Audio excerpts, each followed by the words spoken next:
layout. Keep it simple. Yeah, Keep it simple. That's it. Don't be a showboat here. I don't need all this. yeah. Root notes, simple. You do all the dancing around here and all that. Just get yourself comfortable. Fix your camera the way you want it, and make sure I'm you're good. good. You're good. I'm pretty good right now, Okay, actually. perfect. It's been a long time since we've seen each other as Yeah. well, huh? A real long time. I used to have hair. Hey, you still got. Hold on, Don. I Oh, me you're too. pretty good. You're in good shape. For 55, years old, I'm holding on there, but you still look like this guy right there. Yeah, You're there you still, go. you're Thanks still. for showing that. That's great. That's really cool. And I'm gonna, what we'll do also. I'm gonna have we're gonna have a conversation. We'll get it together, Yeah, and then I will take clips of what we talk about. I'll do overlays. sure, So we'll sure. do like maybe a 30-45 minute conversation, and then I'll edit the best, and I'll do different years or different. Say we talk about the Beach Boys, for example, then I'll do Okay. photos, or if we talk about Hal, whatever, wherever we. Hey, two Jewish guys. It could be a long show, so Oh, that yes, it yes. could be very long. So let me get my world together here, and let me put these on so I could read my screen over. Well, my eyes are bad, Don. I need these to read the screen. You know. Now I look like a disc jockey from the 60s, you know. Okay, we'll get this rolling 1 second, and I'll show you some cool stuff. I'll put you over here. Okay. So I think we are ready to start rolling this. And Don Randi in the house. Welcome to Artist on Record, Don, the man who's played on most of every song. Everybody who's watching this show right now, there's a Don Randi in their record collection. I could buy a box of vinyl, like don't even know, buy a box right now. You go to Oh, these yeah. garage sales, and I bet you out of 100 records, you're at least on 10 of them.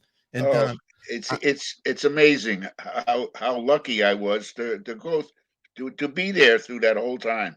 I mean, here's a couple just singles that you did, and correct me if you're not on these, because I Okay. need you to make sure Wikipedia is right, and you're here to correct us all.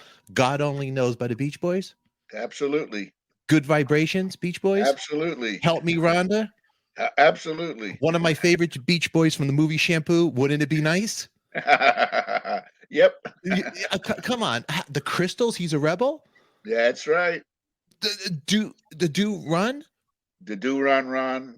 He kissed me. The Candyman, And Crackling then he Rose. kissed me, Candy Me, and Be My Baby.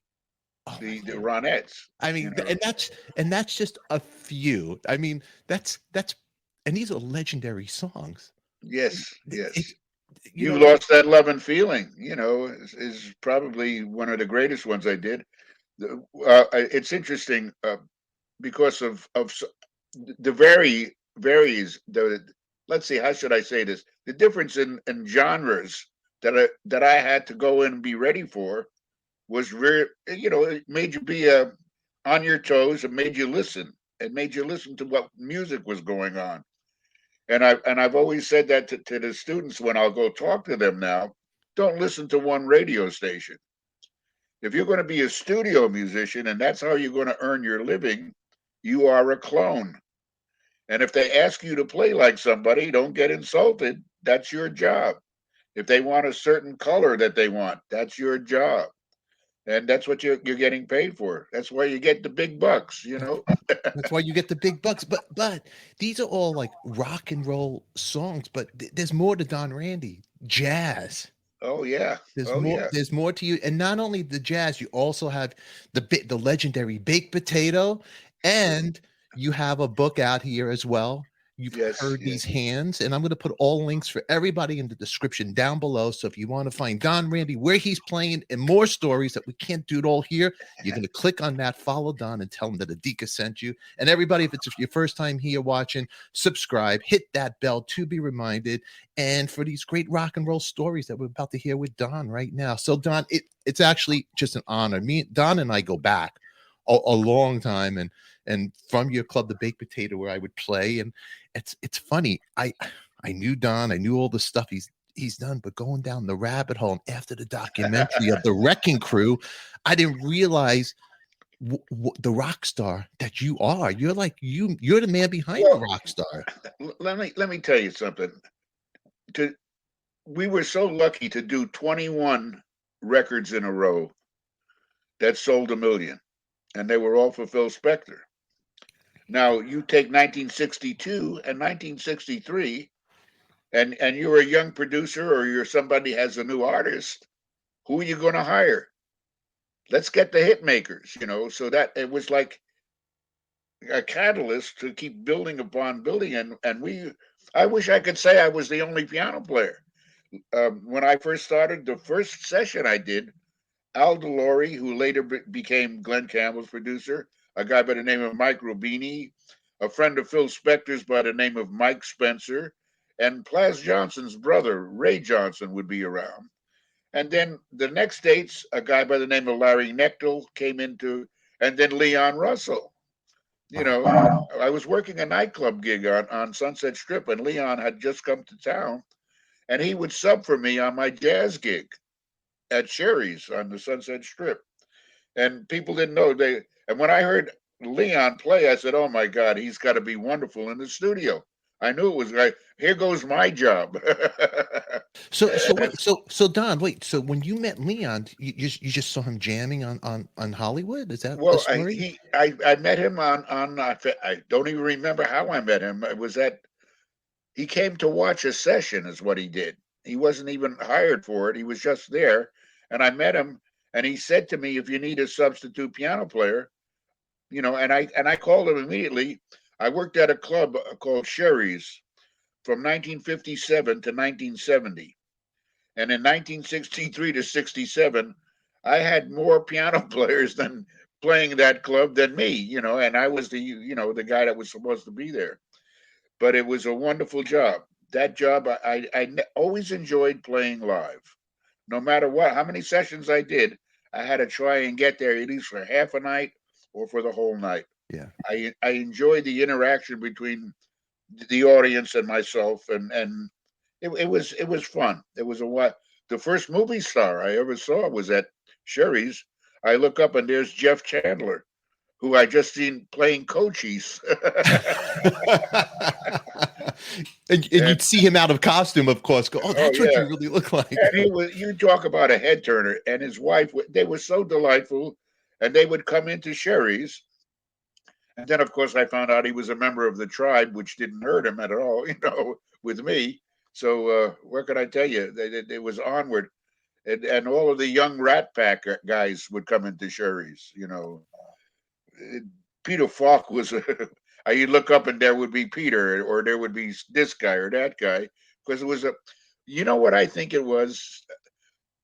There were always reporters in Sherry's because it was next to Schwab's, the famous drugstore. So they would come in there, and most likely, if a star was in there, they'd get their name in the paper. So it was a good place to come hang out. Maybe one of those reviewers would see you. And guess who I saw at Sherry's last night? It was the name would be in the paper. Good. It was a happening scene. Yeah, it was. Wow. So there you are in this happening scene and meeting all these great people back then. So sure. were you like 24-hour guy? So you're doing your nightclub? Absolutely.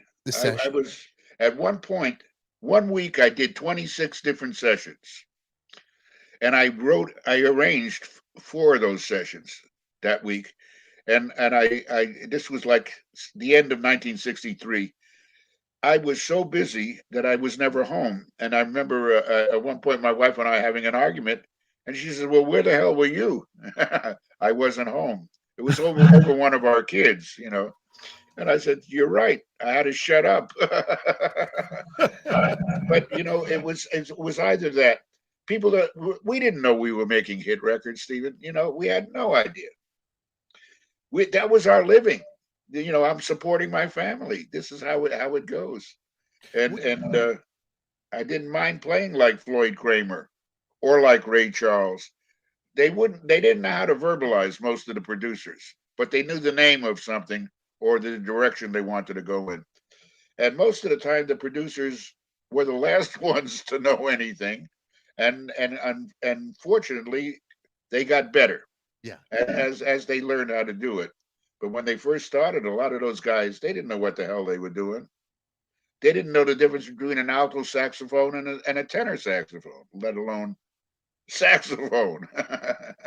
Wow, so interesting that we talk about this. So okay, so now the Wrecking Crew for everybody watching, which is really is a loose collective musicians from Los Angeles. Yes, Did you go to New York as well? And never, never. never. As a matter of fact, Paul Schaefer, who I've known forever, he came out to one of our dates, and I would turn around and he'd be right behind me like a shadow. And then we go do another song, and then I think he'd be sitting right near me, you know. I said, Paul, what the hell's going on? He says, and he started to laugh. He says, you don't understand, do you? I said, no, I don't. He says, when you guys were making all those hit records, one after another, we were trying to emulate you guys in New York, and we couldn't. He says, I want to know what the mystery is, you know, and God bless him, you know, he was doing the right thing. And it was not so much that it was different. With Phil, it was incidentally, I don't know if you've seen a documentary that just came out on Showtime called Spector. It's a very interesting documentary that 4 hours. I had forgotten that I was in it. We did that 3 years ago, and my wife was saying, "Oh my God, you were just on." I said, "What are you talking about?" You know, and then I remembered that it was a documentary they were doing on that whole Lana thing with Phil. The Uh, whole that the whole whole thing. situation. But anyway, you know, playing on those hit records. For me, the most amazing thing was that I was so busy, and there was enough work for seven of us, seven different piano players, 23 different guitar players, and everybody was working because you couldn't be all in one place. And we would do a thing called dovetailing. We'd make a half hour between dates so that we knew we could get there in time. Hal Blaine, when he with his drums, he had a guy that just did his drums for sessions, and he had three different sets of drums so that he could leave one, run to the next one, sit down, the next one, the next one. Incidentally, Hal Blaine did something that no other drummer did, and I think you're going to appreciate this.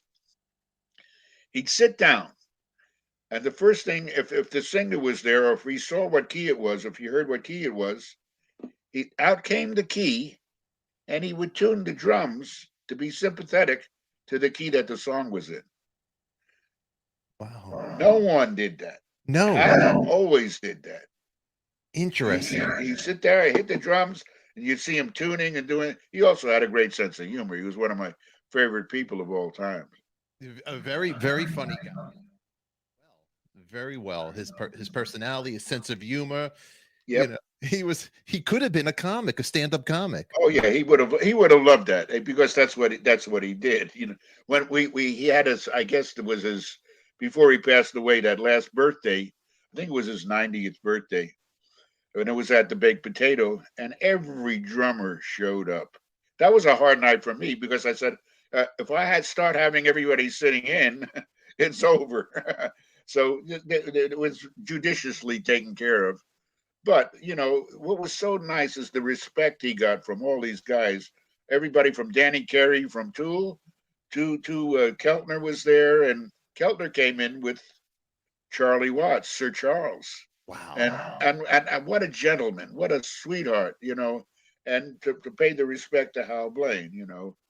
I mean, you think of, Hal Blaine's just his tone for "Be My Baby." You think, what do you think right away? You think of a Martin Scorsese, and Martin Scorsese used that intro for his movies. It's Oh, of just so course. it's so iconic. Now, when you were doing these songs, and we talked about, you said it earlier, you didn't realize how iconic this was going to be in the history of the music No, book. you know, we were the wall of sound when it first started with Phil Spector. That's what everybody said. We got to get those guys. When Brian Wilson heard "Be My Baby," he went through the. When I heard "Be My Baby," I went through the. I You mean, it knew. was just you know, it was just one of those songs. And God, gorgeous Ronnie. I remember when she must have been 17 years old or 18 years old. Her and her sisters, they were amazing, absolutely amazing.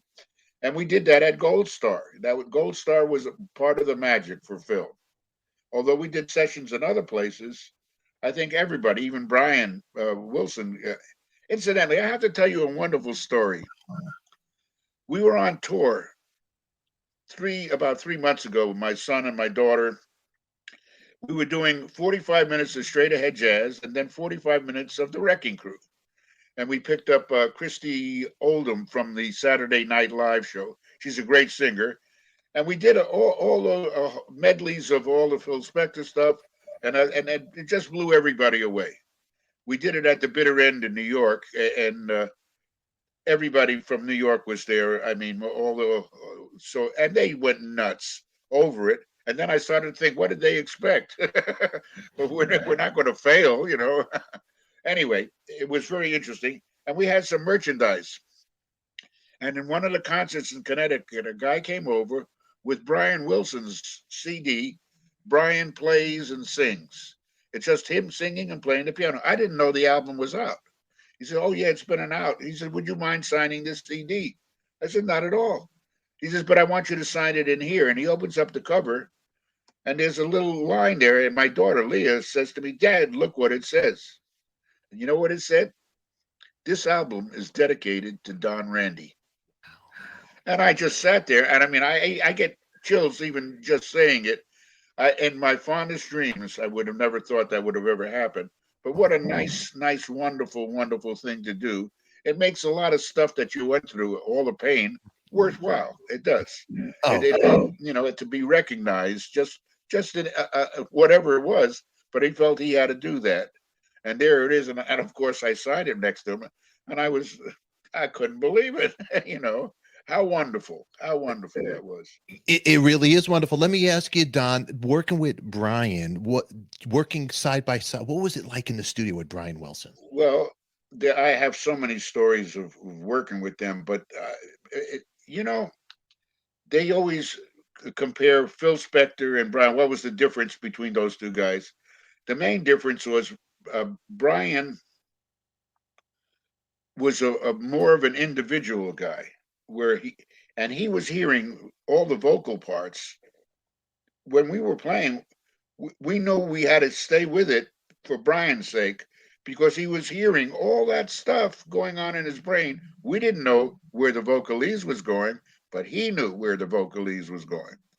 So, I mean, it was just absolutely wonderful. And he would use us, so to speak, and that's what we were there for. He would get the best out of us, the same way Phil did. Phil did it by tiring us out, I think. Some of the best takes we had happened after 7 hours or 8 hours on one song. With Brian, it could take days and months. Good Vibrations, we were in and out of the studio for 3 months on that one song. And Mike Melvoin was another piano player that was on it. Larry Knechtel did some stuff. I did organ and piano on that one. And I'll tell you a story that Brian didn't know happened.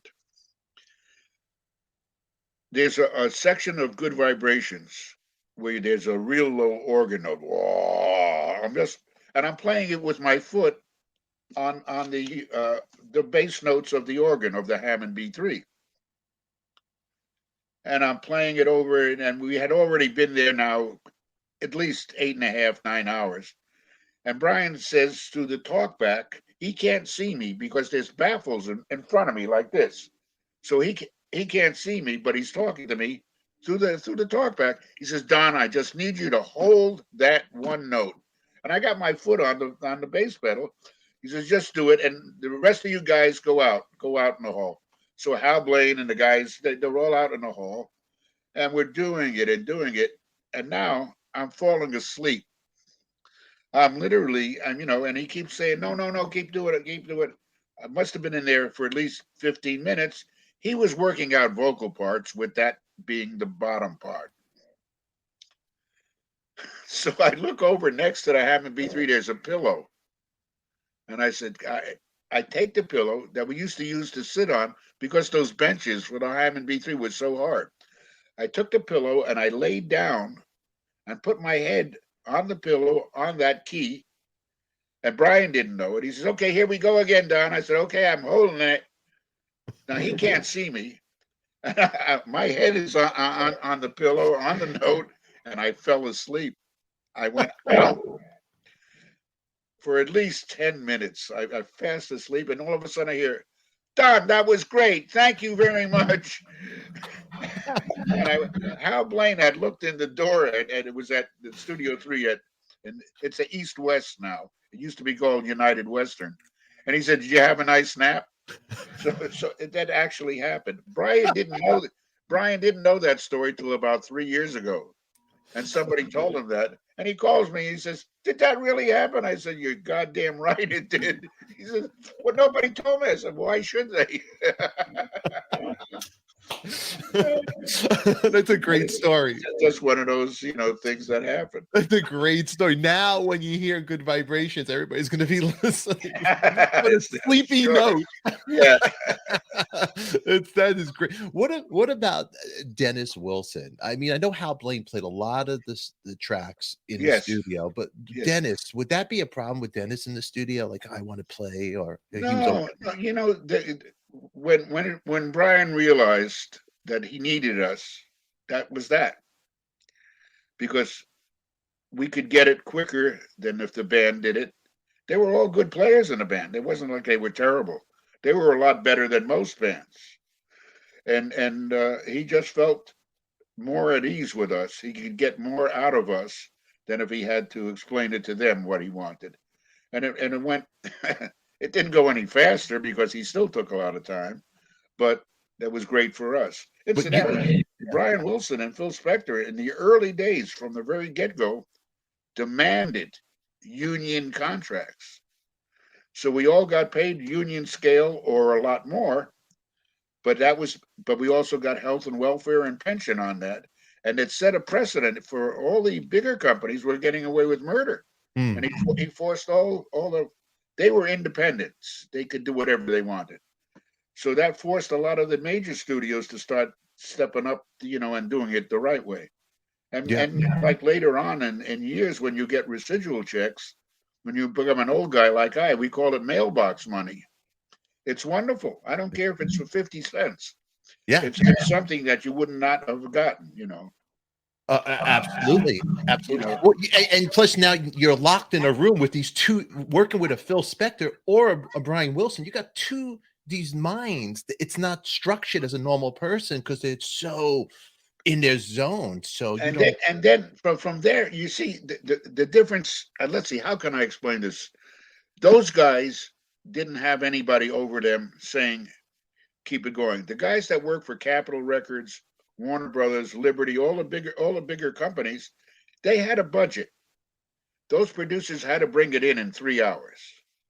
They had a 3-hour union scale budget, and that's the way it was.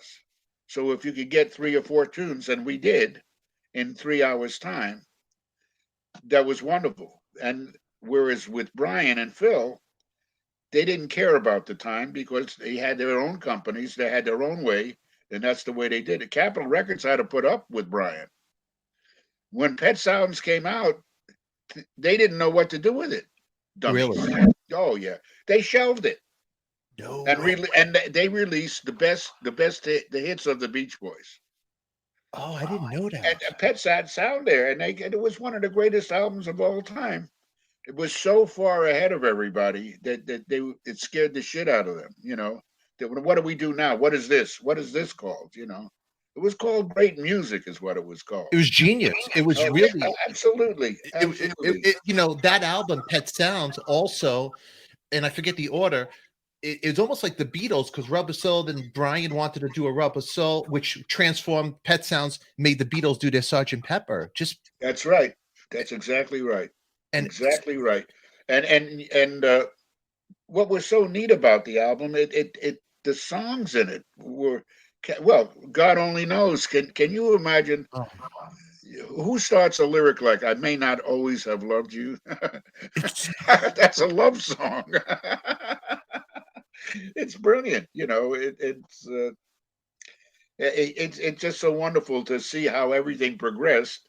And I think had the younger kids been easier for them to emulate Beach Boys, they would have. They were not easy to emulate. No. Those were hard. Those harmonies were delicately hard.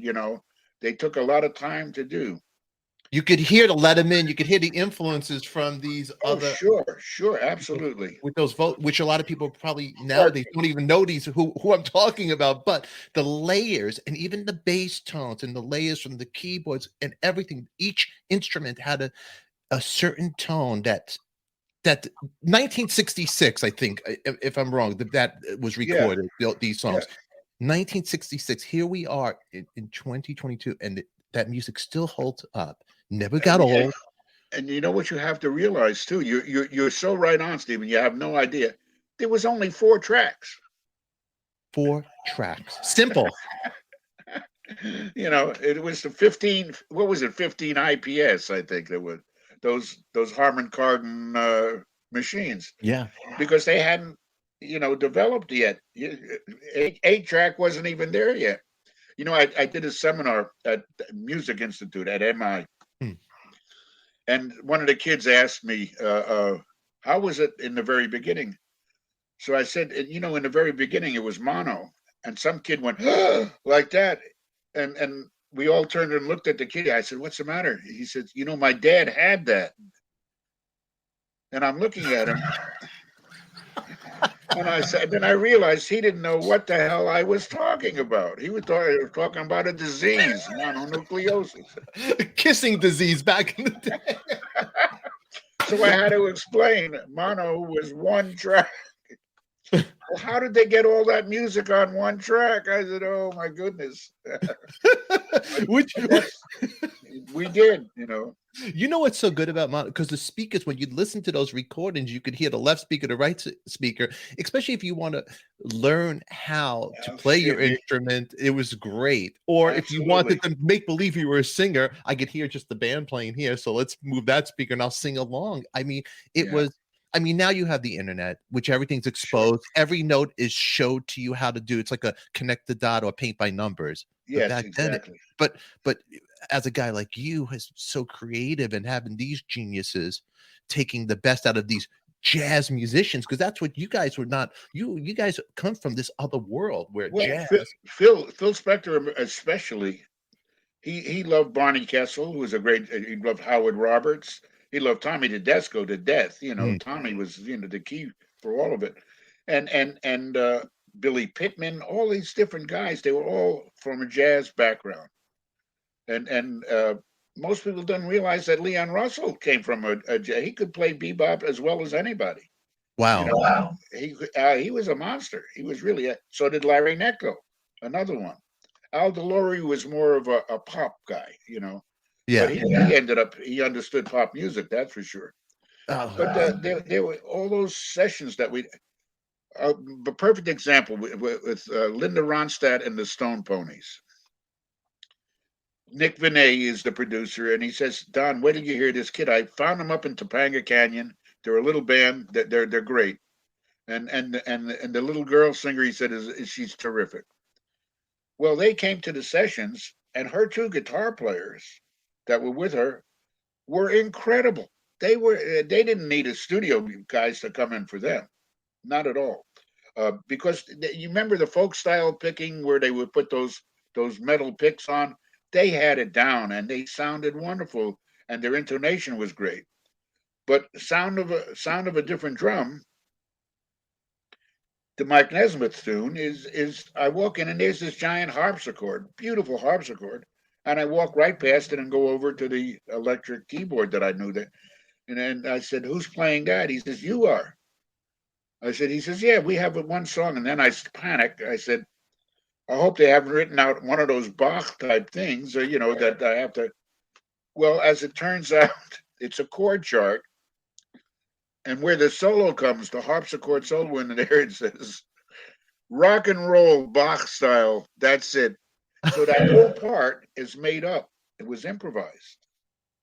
There was nothing written to me. I just made whatever it was there. And that became a good portion of the record. Everybody recognized that harpsichord solo in the beginning and in the middle. And years later, I would get calls from some music schools or something. wanting to know how hard it was to write that part out. And when I explained to them that I made it up, you hear a silence after that. You made it up? But that's how it happened, you know, rock and roll Bach style. That is rock and roll on the spot. Was that Oh yeah, a one take and just makeup? yeah. I think it was one take or two takes, something like that. Pretty incredible. That's what a Yeah. great song. You know, I don't even know if a lot of people know that Michael Nesmith wrote that Oh song. yes, he did. It's He a did. great tune. Sure. It put Linda on the map. It put her. Oh, absolutely. That took it off. And then from, they did. I think Tony Asher ended up producing a bunch of stuff with her. And on one of the albums, this is years later, they did the most delightful thing for musicians. They did all the different hits that she had had, and each hit she lists all the musicians and thank you.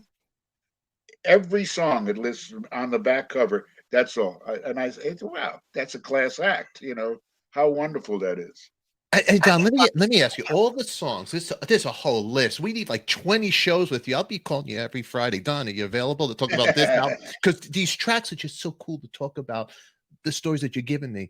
But when you're at a supermarket in your car and a song that pops on the radio and you just all of a sudden hear, are there moments like, oh yeah, I've totally forgot about that. That's when Phil was yelling in the studio. Oh, This is sure, going on. sure. All these memories. All of the above. And you know who was great? There are a lot of David Axelrod at Capitol was great to work with. I did all the Lou Rawls stuff there. Love Lou Rawls. Yeah, but a lot of different artists, including his own stuff. And then you get Jimmy Bowen, who was really originally at Liberty and then at Warner Brothers. I did more hits with Jimmy than with everybody else because he was the corporate guy that knew how to bring it in. But Jimmy's had a wonderful. How could I? He was a true A&R man, art and repertoire. He knew how to pick material for those guys, for Frank Sinatra, for Dean Martin, for Sam. We did Sammy Davis Jr. at midnight in Las Vegas. They flew us all up there, and that's where we did Candyman with Sammy. Wow. After we finished the show, we went in at midnight, and they paid us a lot of money to do that. We used the Las Vegas horn section, but the rhythm section was us, that Jimmy Bowen liked to use. And I worked for Jimmy an awful lot. Him and that whole Warner Brothers, Dick Glasser, and then you worked at Liberty for Dave Pell and those guys, and they were all active producers. Everybody, had their own genre that they could get hit records with. And if you were lucky, like I was, you floated between all of them and you never stopped working. So was he at the session with you guys? Oh, absolutely. Sammy was great. He was great. Great drummer. Oh, yeah. Yeah. Fantastic drum. So would these cats ever go to you? Hey, Don, can you show me that technique? They want the Don Randi secrets. The first time that happened to me was from a little child called Michael Jackson. He came over and sat down and said, Mr. Randi, could you show me and the song was ABC, That's me playing that piano part. It's simple, but he wanted to know how to do it. And I showed him how to do it.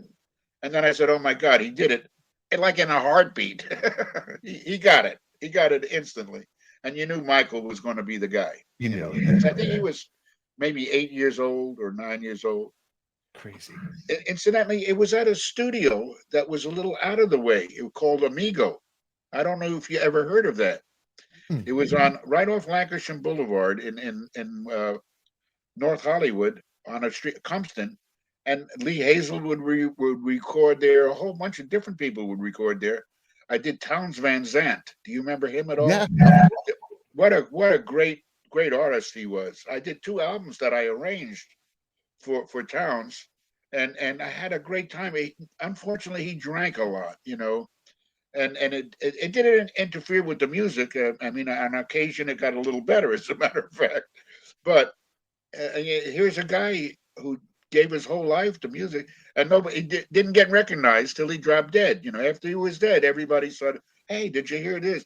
This is Townes." It was like, well, I knew how good he was. Why didn't you? Isn't that? But that's Don. That's the way it is. These people. It is. Yeah. James Jameson. Couldn't you? Yeah. You think about a guy like that. Listen, James was absolutely amazing. I can give you a quick James. I would love to hear it. When Motown came out, one of the first dates I got hired, and they brought James out. James Jamerson was the bass player. I forget who the artist was now. I know Ernie Freeman was it was at Sunset Sound, and we do the session, and afterwards, this guy, I think his name was Hal Davis. He was one of the Motown guys, and he opens up a briefcase and takes out cash, and he starts to pay everybody in cash. I said, "Wait a second, what are you doing?" He says, "Well, that's how we do it in Detroit." I said, "No, out here you have to have a union card." As I say union card, these two black arms come around and grab me and saying, "Thank you, thank you, thank you," and it's James Jamerson. That was the first time they had to pay a union date. I said, "If you guys take that money," I said, "you'll never work with me again." And then they got a union contract, and that's how it was for Motown. So later on in years, I sit down with the Funk Brothers. We got inducted in. There's a Museums Hall of Fame in Nashville, and we all were inducted at the same time. And they literally, I mean, I get choked up even talking about it. They had me in tears. They had nothing. They got zero, no residuals. No, they got paid $50. Here's cash. Go here. Thanks. I mean, and they're living at a poverty level. These wonderful, great players. Those guys. It's very sad. It is sad. They were the sound, just like the Wrecking Crew. The Funk Brothers were the sound of these tracks. Without people like you or the Funk Brothers, who knows if these records would even sound like that? Yes. Or give the song what it needed. The layers. A lot of guys got screwed like that in Nashville too. They would throw the contracts away, or it didn't mean anything. So initially they had a contract, and then after that you're screwed because you can't prove anything. And they got away with murder like that. They don't do it anymore, but for years and years and years, it was not too good. But our union, they didn't back us up, so to speak, but they were there for us. If anything, they were a hindrance. It's almost just like feeding somebody's habit. Like, here's a quick fix. Take this now. Go away, kid. And it's that's right, exactly. And that's how they did it with the Funk Brothers. For years, all those wonderful Motown things, James, all those great bass lines James played. Man, they're. It's a shame that they didn't get paid the way they should have been paid, and that's the bottom line. That's all you can figure. There's stories about James Jamerson, how he was at a bar drinking or playing a show somewhere, and Marvin Gaye needed him for a track, and I think it might be the bass line for What's Going On. He played it laying down on his back with the one finger, and you listen to that bass line. A normal musician like me would have to sit in a room, dissect it, come up with these bass lines, and these are the people who taught the McCartneys, the people that. The name. I mean, you got the Wrecking Crew, the Funk Brothers. You guys are really the Bible of rock and roll for the rockers out there. It was. Listen, they did wonderful stuff. I mean, when they came out to California, I mean, they did a lot of great records out here. But those early records, they're so much heart are in all those records. You can feel it. You took the words out of my mouth. There's one thing you can't imitate the soul, the spirit, everything that comes from here. You could be a studio musician and be a chart guy, but when it's from here, it's two different beasts. You know that, Don. We were playing different songs that night we got inducted in, and I forget it's some famous place in Nashville, one of the halls. I can't remember the name of it. But the guy, the guitar player from the Funk Brothers, was in a wheelchair, and he came, motorized wheelchair. He came, spun his wheelchair around, picked up his guitar, went ding it, ding it, ding it, ding it, ding it, and I'm standing there and I'm screaming. I guess, oh yeah. It was just absolutely amazing. And here's the guy afterwards sitting with him and making. I felt so bad for them because they're struggling. They're homeless almost. It's that where they should be living comfortably. Not that they're going to be millionaires, but much better than where they were at. They weren't the face. They weren't the face of the product. That's the That's problem. right. That's And sure. they were Sure. hidden in the background, and nobody Sure. knew who they were. And it's thank goodness for these documentaries that come out about the Wrecking Crew, which it's a great documentary. Really quick for people watching, I want to put this up here for you. Check this out, Don, really quick. I want my Sure. audience to see this really quick and see Okay. what I'm talking about here. When we're ready to sing, we step up at the microphones, and it comes out something like this.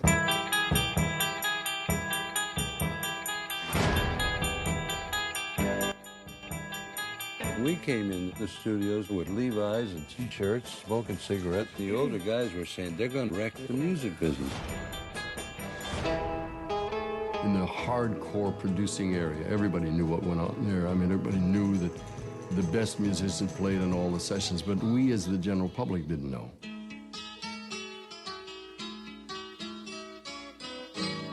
They played so well, and they played so well together. I was in awe of them because of Phil Spector. I pulled my car over the side of the road and said, what am I listening to here? The musicians were really the unsung heroes of all those hit records. When I listen to the record, it is so apparent that these guys were just really so good. And you can see why everybody used them.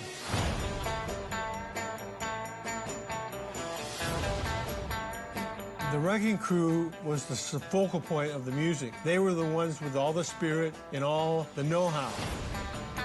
We made up a lot of arrangements ourselves. We would either augment or totally replace a group.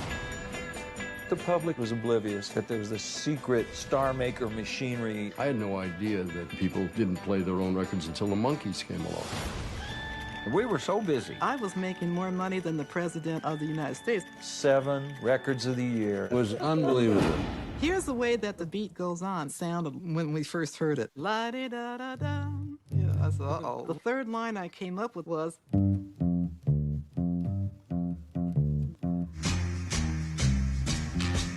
The beat goes on.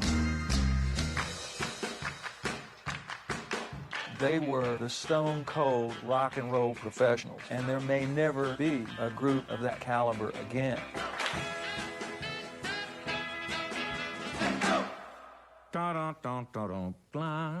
No, there's never going to be nothing like that again.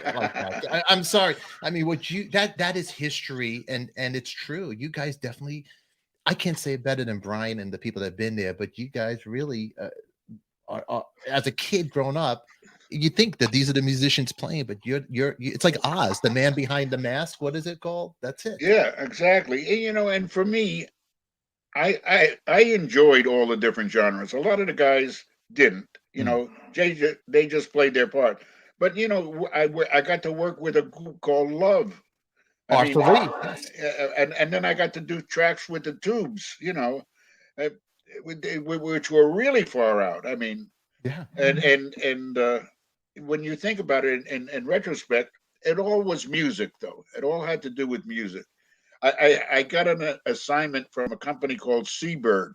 Do you remember Seaberg jukeboxes? Of course, Eric Singer's buddy is still keeping that product alive. The Seaberg. He has an app.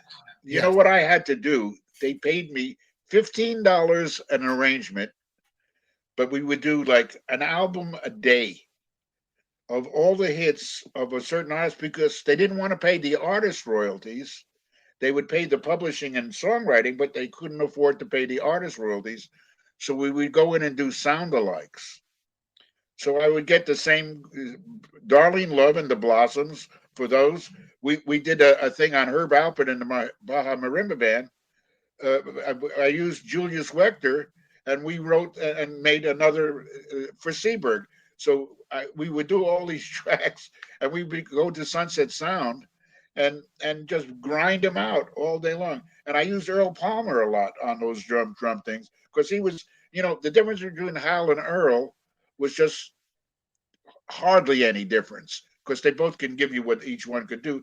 Earl was perhaps a little bit more of a jazz influence, whereas though Hal, when he wanted to assert himself, he was the same jazz influence, So it was very close. And both of those guys didn't stop working. There was enough work, and then Johnny Guerin came in, and in the very beginning there was a guy by the name of Jesse Sales who lasted.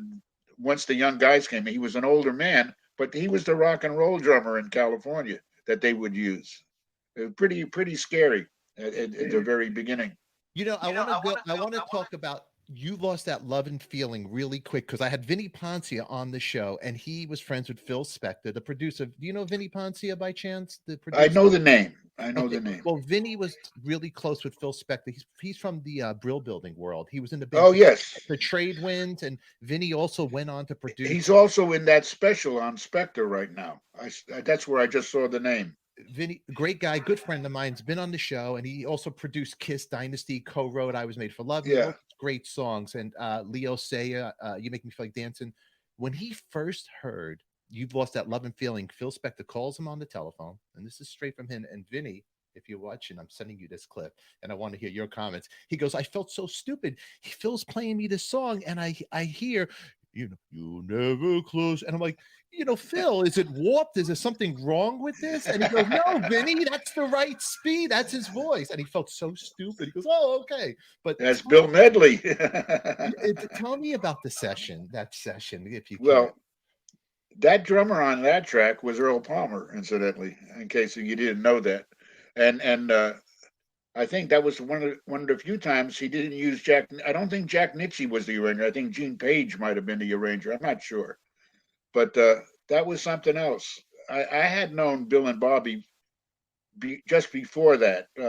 From their Orange County guys, and I had heard what was their version of Little Latin Loopy Loo was better than the original version, So I knew those guys, and they could sing, and they were just a pleasure to work with.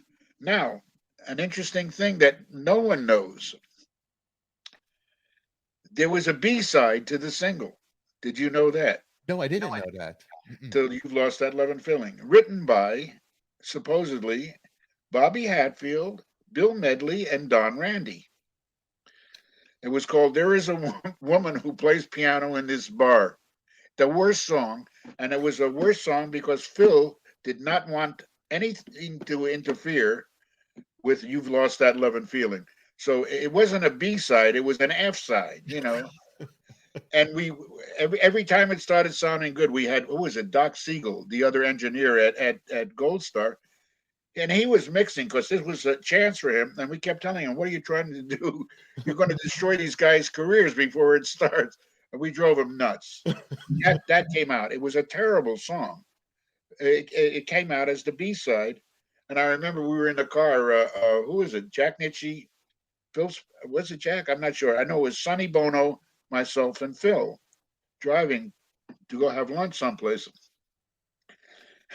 And Phil gets a phone call that they went on the B-side, 2 stations down south. He went fucking berserk. He could not believe that they would play that piece of crap, but so, figures somebody would, And here's You've Lost That Love and Feeling on the other side. That's a great story. But they're putting out this awful song, and you're getting Don Randi. Who's going to want to work with Don and write songs with Don in the future? and Bill, and whose name got it? Phil put his name on it. That he wrote it. Can you imagine? So we got screwed out of the writers on that. Billy, Bobby, and myself. Oh my God, that is a funny story. Sonny Bono. Now, was Sonny a writer back before he did Sonny and Cher? What was Sonny was the promo man. He was a promotion man for record companies. He'd walk around with a wad of money. I mean, a giant wad of money, and for payola, because in those days, payola was the way it went. Play my record. Here's $200. Wow. And then they put a stop to that, so it ended up vacation trips after that, or luggage. They figured a way. It's such a history. I mean, there's so much to talk about.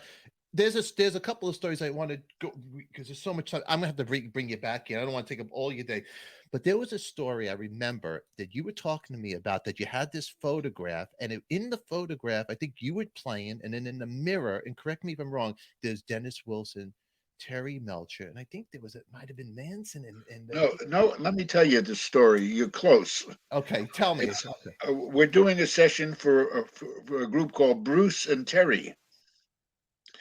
Bruce and Terry were Columbia artists. Terry Melcher was Doris Day's son, and Terry produced for Columbia. And Bruce Johnston, who is now one of the Beach Boys, has been for years, was a great songwriter. He wrote that famous song, "I Write the Songs that People Sing for." He wrote it for Leon, incidentally, and Leon couldn't. He said, "I don't have an ego to do that song." Wow, I didn't know. And Barry Manilow said, "I'll do that song," and he got a monster hit on that. But anyway, we're recording, and Glen Campbell is the guitar player, one of them. Mike Dacey is the other guitar player. I'm the keyboard player. Hal Blaine is the drummer.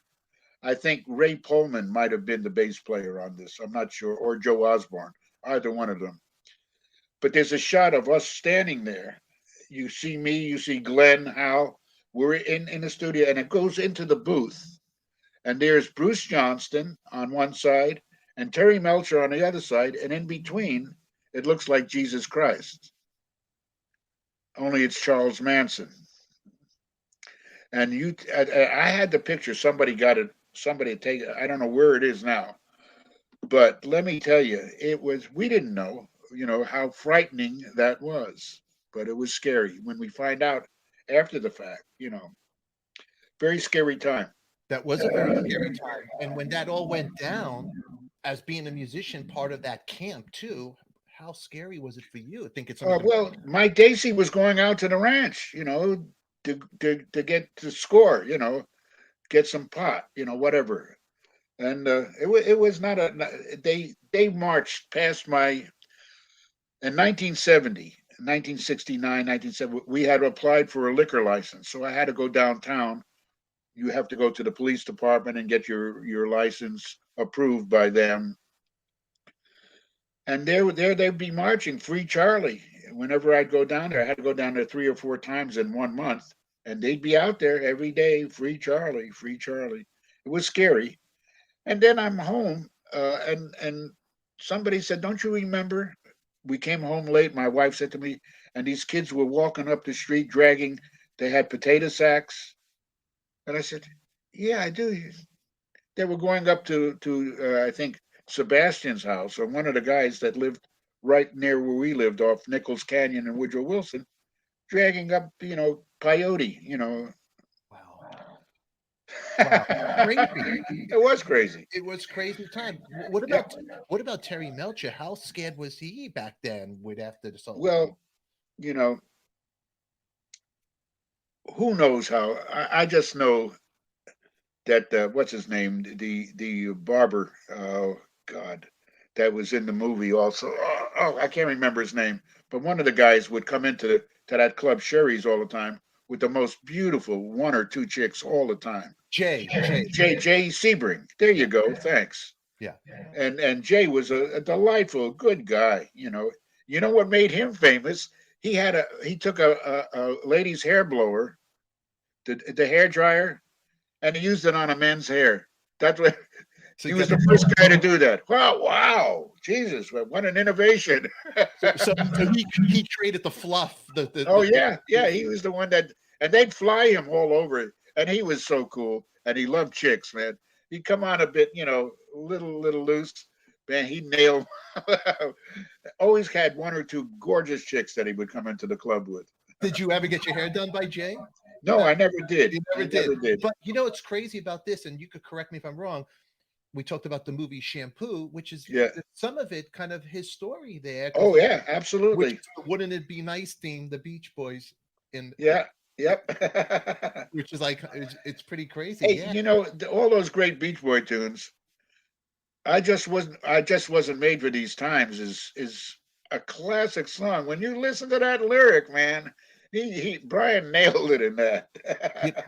And I think you and I talked about this on the phone, really brief. I mean, one of my first concerts I did go was around 1979, Endless Summer Tour. And I told you I had Billy Hinchy on the show a while back. Yeah. Great guy. And he was telling me the story about You Are So Beautiful, because Dennis Wilson would come out and sing that song. And they would go party and how he co-wrote it with Billy Preston, but he would never Yeah. talk about that he wrote that. Yeah. But Dennis Wilson, do you have any fond because what a voice he had, soulful. It's like something that I love his voice, Dennis. Yeah. And have you done Yeah. tracks with Dennis Wilson and played on any of his solo stuff or anything like that? You know, I didn't get to play on any of that. I know Hal did some of it, but Dennis was a good guy. He was, you know, and you know the original one of the original guitar players that was in the Beach Boys. He left after the first David Marks or something like that. What a great guitar player he was. Yeah, I've worked with him recently, and he sounds great. We just did some sessions for a guy in Florida that comes out, Sean Bryant. I don't know if you know Sean. I know he has the bands that do. Let's see, they do the Beatles, the Rolling Stones, and two other bands at Epcot Center in Disney, and they have all the costumes, all the wigs, and believe it, when you're seeing them, you think you're seeing the original. That's how good these guys are, and they're able to different times of the year they switch to who they're doing. The guy that does Buddy Holly, they do a thing on Buddy Holly. I mean, he is Buddy Holly. I mean, there ain't no other way. Sean Brian. That's pretty cool. That's pretty cool. Now, Don, you got the legendary baked potato, which everybody from Steve Lukather, everybody goes there. It's like it's a place for them to learn. It's a place for them to get their rocks off and jam, and they get off of watching all these great musicians. But there was a story there. I'll never forget when I came in the next day because I played there too, and I went to pick up my equipment, and there you are in the room. I think Danny B. Harvey was playing Nancy Sinatra. I walked in on your rehearsal with Nancy Sinatra. I'll never forget that. It was on a Wednesday because we do our Tuesday nights at the Baked Potato. But I got to ask you about Sinatra and Frank Sinatra. You recorded Something Stupid with Frank and Nancy. What's it like to be in a session with the Sinatra? You just beat me. I was just going to bring up. We better talk about Nancy, and you beat me to it. Let me tell you, out of all the artists, and they all were terrific, she's the special one because she was the first artist, you know, and I went on the road with her forever. So did Hal in the very beginning. She took out that studio band and paid us as if we were getting studio. I mean, she paid us a fortune. And that was before that was the style. Now these guys are getting unbelievable amounts of money. I keep hearing stories of 10,000 a week and 12,000. Oh my God! But she took care of us, and she was the nicest human being to all the musicians and to me, very close to me. And it just was just because of the name. I'll tell you a wonderful story. We were appearing at Caesar's Palace. My wife was out with us at that time. She was doing backup singing for Nancy. Let's see, how do I do this? Okay, we're at Caesar's. When you open for Frank Sinatra, as Nancy was doing, you get 25 minutes. The comedian who follows you gets 15 minutes. And then Frank goes on. Well, we never did 25 minutes with Nancy. It started out at 26. No, wait a second. I'm telling it wrong. It started out at 20 minutes is what we got. 20 minutes. The comedian got 15. And so 20 minutes was never 20 minutes. It was closer to 25. Then it was 26. Now we're out about 3 months back and forth. We were out for 2 years, like at least once or twice a month. Now we come back. Now it's 28 minutes. Now it's getting close to a half hour. So this is almost a year being on the road now. Joe Parnello was a marvelous piano player who was his pianist, conductor at that time. Joe says, Frank wants to talk to you. I said, what do you mean? He says, the boss needs to talk to you. He's not happy. That's all he said. This is right after our first show. We did 2 shows on Friday and Saturday. So I go in. He says, "Close the door." I close the door now. I said, "Uh-oh, what did I do?" And then he starts yelling at me. I mean, don't you have any control over her? Can't you tell her 25 minutes is not 26, it's not 28, it's not a half hour, it's 25 fucking minutes. What's wrong with you? Can't, and he's really venting, And then he stops and I look at him. I said, "What's her last name?" And that was it. He said, "Get the hell out of here."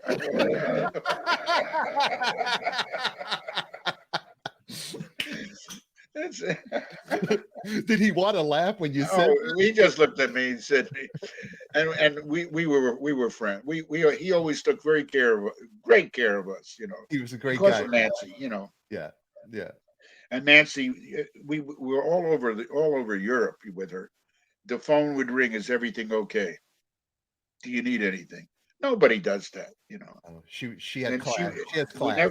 You never paid for anything on tour with her.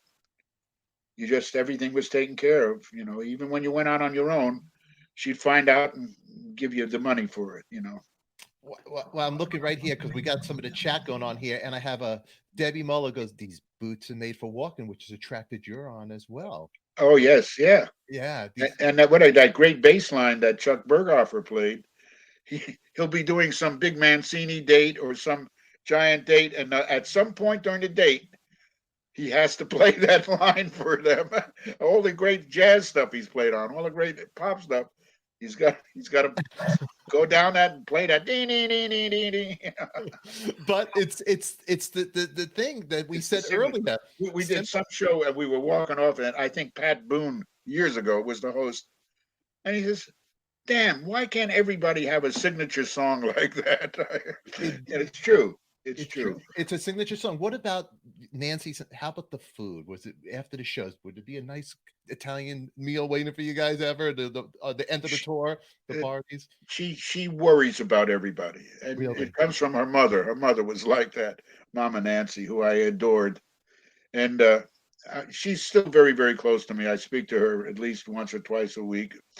And she's delightful, but she's getting old like the rest of us. What can I say? But it's what? Unfortunate. Whoever said, "I can't wait for the golden years," I'd like to take them in a room with me for about 10 minutes. I'd straighten them right out. What a myth. What a lie. What's the story, Don, the saying that the youth is wasted on the young? Yes. But these stories, these are the stories that make the stories, and us growing up. We ain't here for a long time. We're here for a good time, and that's all. Forget about the rest of it. I mean, you made a lot of great. There's so much. Also, the Elvis, the comeback special. Sure. You saw the Elvis movie Yes, I did. I was.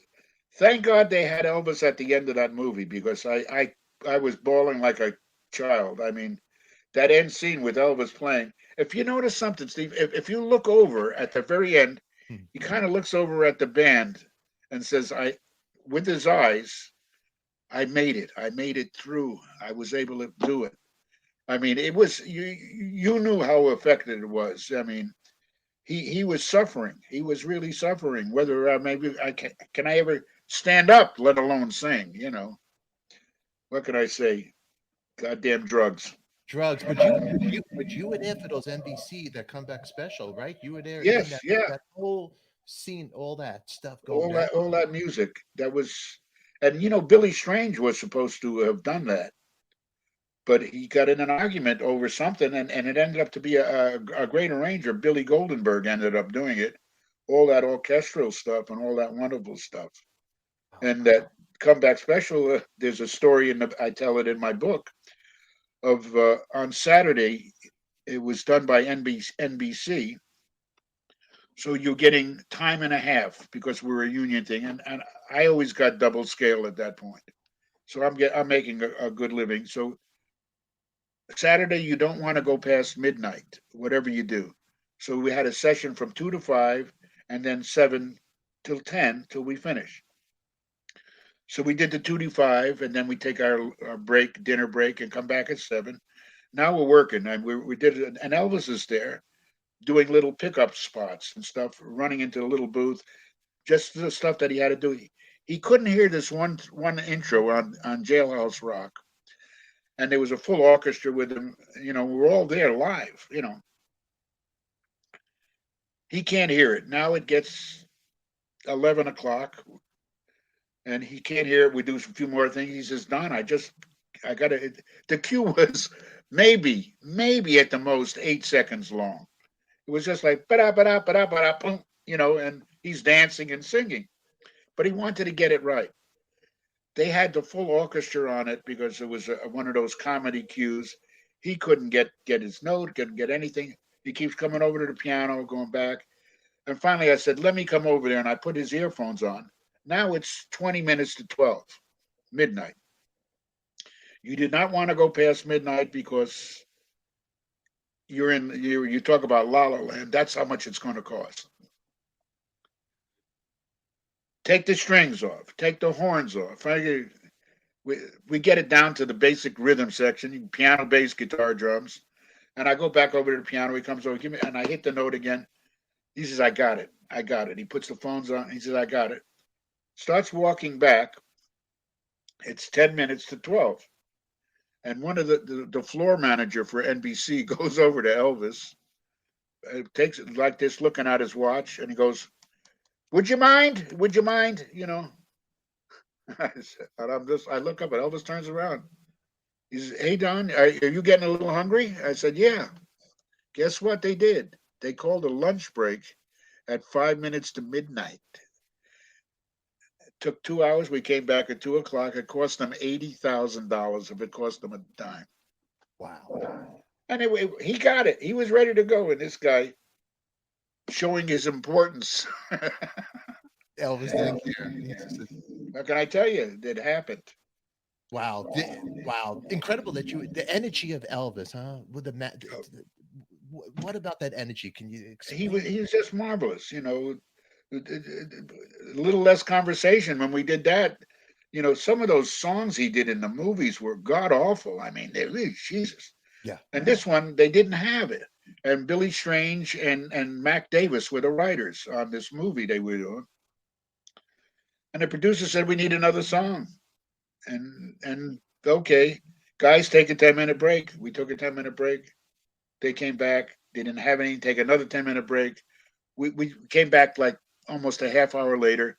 They had the thing and a few notes on a piece of paper.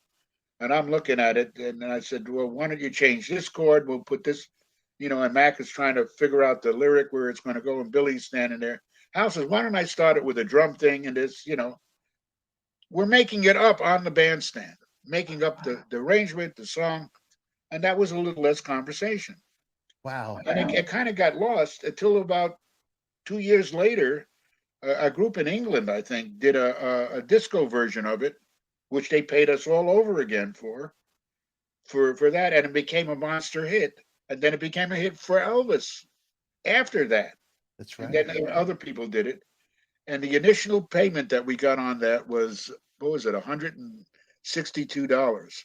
But over the years, because it's been used and reused in so many different shows and so many different commercials, it's between $8,000 and $10,000 over a 30-year period. You know, it's not a fortune, but it's something that you need. You know, it came in really handy a number of times. I mean, it was one of those hidden gems. I mean, it's kind of almost a throwaway song, Sure. and then later it was released on one of Elvis's gold CDs. Sure. In the 90s, or maybe it was later. Oh yeah, absolutely.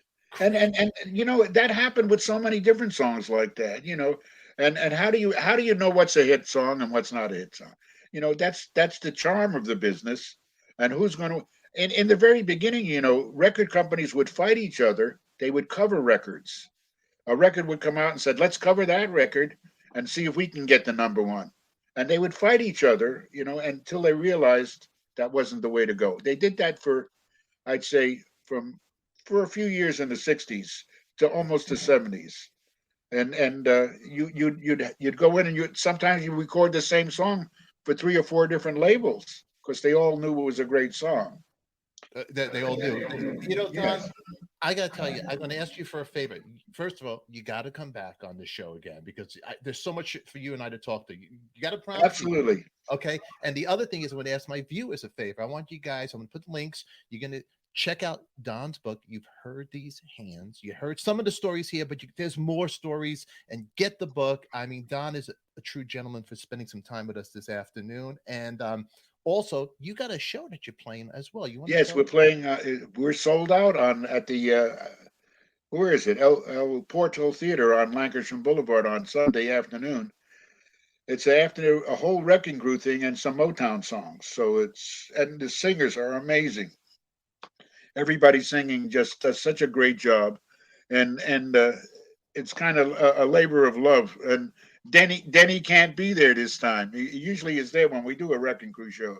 He's got to be out with the new band with Leland Sklar and those guys. You know, the Immediate Family. Yeah. He's working on that film now. But it should be a lot of fun. I'm looking forward to it. Yeah. And Saturday night we're at the Baked Potato before it. So Saturday night it's almost like it's a jam at the Baked Potato, your club in North Hollywood on Lancashire. And I'm going to put everybody. It's a legendary place. I mean, it's a landmark. The Baked Potato. Oh yes, it is. It became it's the place to play now. Where in the beginning, what was it? EBGB's in New York and all those. EBGB's in New York, yeah. It's gone. It's a mall or something, It's and we've outlasted. The only year we was closed was the COVID year. We had to be shut for a year. But my son built an incredible patio. Justin does it's his place now, so he does a great job. Yeah, with it, and he's very passionate over everybody that plays there. So they're lucky. He still loves it. It's a great place. Now, you guys, it's everything inside is pretty the original inside. Yes, right? Yeah. But there's a giant patio in the back now that people really enjoy sitting in. It's got two 72-inch screens and speakers. And if you want to smoke back there, you can. So you got best of both worlds. What year did the Baked Potato open up? I'm sorry? What year did the Baked Potato 1970. 1970. Wow. November 17th. So you got an anniversary coming up. We do. Yep. It'll be 52 years. So are you guys doing anything for the anniversary? We'll see. We don't know yet. So I got to walk in a rehearsal over there because you used it a place for Nancy. Any other secret hidden stories that nobody knows about the potato? Well, for the Baked Potato now, I'm seeing Larry Carlton, who played there for years. His son Travis is one of the most amazing new young musicians. Travis Carlton, Lee Rittenauer's son, plays drums. And it's the family. The kids are coming back, That's cool. There's so many. Joe Bonamassa, when he plays there, he can pack, 15,000 seats, but he loves to play in that little club. And he's such a good guy. He's really, really sweet to his musicians that work with him too. He takes very good. I admire him for that, very well.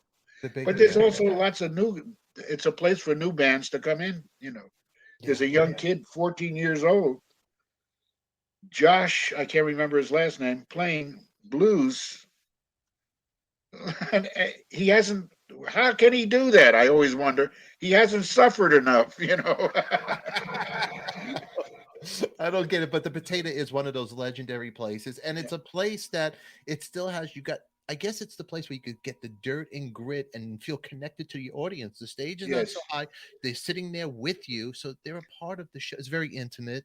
And, you get really close to see what every player is playing. It's like I always said it's like having a band in your living room, so to speak. Very cool, Don. Well, it's good that Justin's keeping the spirit. Give Justin my best. Thank you very much. And we'll do this again.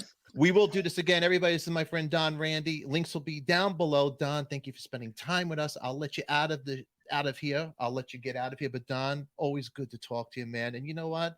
You look as good as Thank you. The book cover. Much love to you. And everybody, Don Randi, links are down below. Catch him this weekend. I have a secret for you. Can I tell you a secret? Can I tell you one secret before I let you go? Sure. I'm not supposed to say this. I know somebody who bought a ticket and they're trying their hardest to get there, but I'm not supposed to let you know because if he doesn't go, I'm going to tell you who it is. It's Gene Simmons, a big fan of yours. I heard that.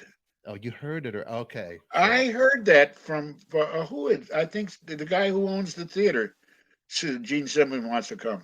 Yeah, he wants to come. He already bought tickets, so he's going to try to come. And my friend Eric Singer, who loves you dearly, says, tell Don to say hello. And we'll speak soon for sure. What a great drummer Eric is, man. I love the way he plays. Oh, he's great. And you know what? He's honored to ever walk on the stage with me, Don. Don, thank you. I love you, man. Take care. Stay healthy. You too, my friend. God bless. All righty. We'll speak soon. Bye-bye. Right, bye-bye. Everybody, that was my friend Don Randi over here in the house. Thank you for all being here today, and a lot of fun stories. So thank you very much. And Steve, Debbie, and all my other Patreons, thank you all for being here and getting to experience this. If you missed this, you can watch it from the beginning. Full episode will be here. VIP Patreon for you guys. And for the people who are not a part of Patreon, tell them, subscribe, check it out. We have a lot of other fun stuff coming over here. I have Michael Lockwood. He will be coming back on to do a top 5, and I will be doing that. Michael Lockwood plays with Amy Mann, played with Carly Simon, was married to Lisa Marie Presley. Well, he's going to come back and give us his top 5. I believe that is tomorrow. And let me see who's on the calendar while I have you guys here. And we are getting close to the holiday, so I hope everybody has a safe and happy Thanksgiving out here. But yeah, tomorrow Michael Lockwood will be 1 p.m. That's the 10th, November 10th. So you guys, 1 p.m. Pacific Standard Time. I hope you guys are here with us. And this was a fun interview with Don Randi. I got to tell you the truth. It's the music I love. He's probably in your record collection. So do me a favor. Check out your records. Tell me if you see Don Randi, his name in your vinyl records or the songs that brought you to memories. You're going to be surprised. And you're going to go, God, Stefan, how do you find these people? Don't ask. All righty. Let's see who else we got coming up here. We got JJ French, Twisted System, Monday, 11 a.m. JJ French is coming back on the show, 11 a.m. Pacific Standard Time. And let's see who else I got over here really quick. And then we have November 17th at 1 p.m. Pacific Standard Time. She dated Elvis Presley. Her name is Mindy Miller. She should be here. Things can change, but 1 p.m. Pacific Standard Time, and that is November 17th. Mindy Miller, she dated Elvis. I think it was maybe before Linda Thompson or right around that time period. We'll find out. We'll ask her, and let's see who else. And then we got the 24th, 25th. That's Thanksgiving. So you guys be good to each other over here. But anyway, right now, I am Stefan. You guys are all beautiful. Let's see if we could do a quick intro over here really quick. From the Wrecking Crew, from the music. Let me do from the beginning, the top of my head. 3, 2, 1. Welcome. You're an artist on record, your ultimate intimate conversation with your favorite artist. And if it's your first time here, please subscribe, hit that bell to be reminded so you don't miss any other episodes. All righty. And as always, do me one favor, put your comments down below. Love to hear your feedback, but we're going to go back to the 60s, to the 70s, the band, the Wrecking Crew. You might have heard some songs like Wouldn't It Be Nice? All these great hits. Help Me Rhonda, God Only Knows, He's a Rebel, maybe a song from Nancy Sinatra, These Boots Were Made for Walking, or even all the way to Elvis Presley. A little less conversation. Well, the man who's played on all those records and much, much more, he's here to tell you his story and playing with his favorite artists. It's all happening now. Don't touch that dial, kids.